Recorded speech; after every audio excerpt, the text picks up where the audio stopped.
Although Eduardo grew up in a creative family, he never imagined that his passion to doodle in class and his mother's love for gardening would lead him into a rewarding career as a landscape architect. Hello, my name is Dwight Rhodes. Welcome to Design Art Seminars and Roads to Equity's Emerging Professional Series, where we discuss why young professionals chose architecture and design and how they are reimagining our built environment so our diverse society can not only live together, but thrive together. Our guest today is Eduardo Tapia. Stay with us for the next 10 minutes and hear Eduardo share his story. Good morning. My name is Eduardo Tapia. I'm a 27-year-old design professional practicing landscape architecture out of Atlanta, Georgia. It's a pleasure to be here. Excellent. Really glad to have you. Really excited to just dig a little into your thinking around how you transition into your field of study, giving our listeners an opportunity to sort of trace your path. Sure. Well, it's a little funny. I actually discovered the field unintentionally. Originally, ever since I was a little kid, I wanted to be an architect. I believe this stemmed from my innate creative nature. The majority of my family is artistically inclined. Each person with their own preferred medium. Mine was always pencil drawings. It started as small doodles that became more detailed and intricate over time. But as high school came to an end, I received acceptance letters from UGA and Auburn. So I chose UGA. But the only problem was that UGA didn't offer an architecture program. They had landscape architecture. And so I considered that the closest thing to architecture there and selected that as my intended major. The more I learned about landscape architecture, the more I enjoyed it. But was there a role model? How did you know to even apply?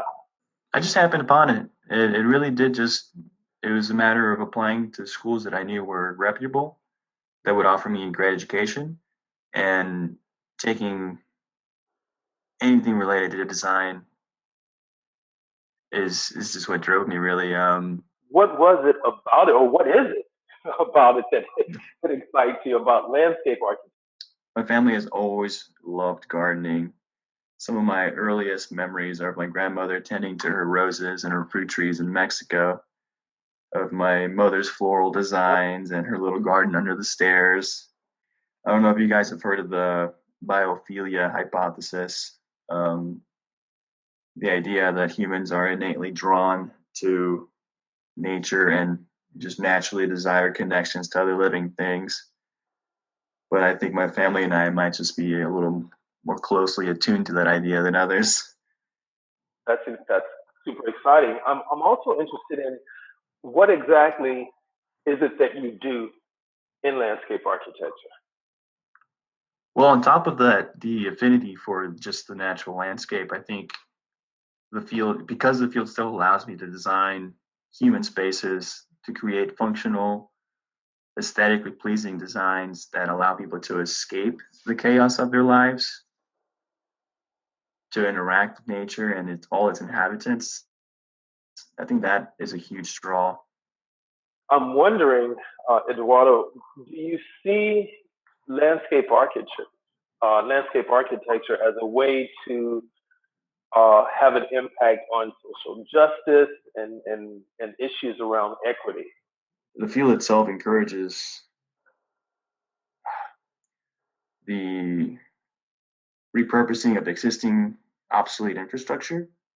So it makes use of abandoned uh, projects or abandoned buildings or just structures. Like think of the New York High Line.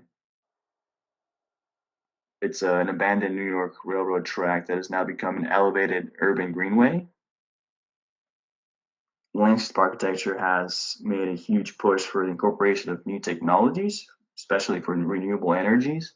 And I'm wondering, as it relates to you, Eduardo, what's really exciting, the most exciting thing for you to be, even if you're not working on it now, what really excites you about this work? I think all of these aspects and put together, really, it's just the whole field is so broad, and that's what excites me, is because I can have an impact at a very small residential level, or I Mhm. can be involved with the development of a future city. What are some of the challenges that you're facing, if you faced any? In regard to the field itself, the challenges can be more focused on front end investment. Some of these new technologies are more, uh, they can conserve more energy or protect the environment, or require more front end investment, more capital, and the clients aren't always willing to do this, so they are sometimes forced to take the less sustainable route. And so it can be a little bit challenging to convince people to hand that front end investment in and pursue these new technologies that'll help everyone in the long run. What advice would you have to the 17-year-old Eduardo as it relates to going into the work that you're doing now? If anything, I would tell myself to get involved sooner, putting myself out there, even though you have no experience, people are still willing to work with you. Just showing the initiative and showing the energy, the interest, the desire to learn more about the field can take you a lot longer, a lot farther than you think. So, if anything, I would tell myself, get involved, jump in, don't be afraid, don't hesitate. What would that look like tangibly at the high school level? At the very least, I would say begin, especially at high school level, just researching anything that interests you. For me, it was architecture, landscape architecture, and so at the very earliest stages, just research, learn what's out there, and I would tell myself that is to relax a little and focus more on what I want to do and not so much on what I need to be doing. And I think that's really well said. And it brings us full circle in terms of why we're doing these conversational talks about architecture and design. And that is to the point that you made earlier. It's making more students, more students of color aware that these are options for you.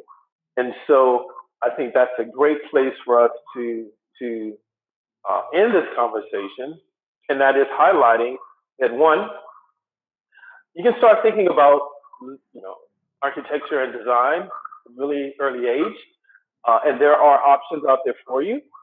And then mhm, two, we want to provide the type of support in terms of mentoring that can help future architects and landscape architects, urban planners, designers, interior designers. So I'd like to just say thank you for taking this time to have this really quick conversation with us and giving us a little insight into who you are, the work that you're doing, and how you got into it, and advice that you provided for our audience. Any final parting thoughts that you'd like to share before we sign off? or my biggest advice is just don't hesitate. Definitely don't be afraid to try something that someone might tell you will take you nowhere, especially if that's what your heart is telling you to do. Explore it and see where it leads.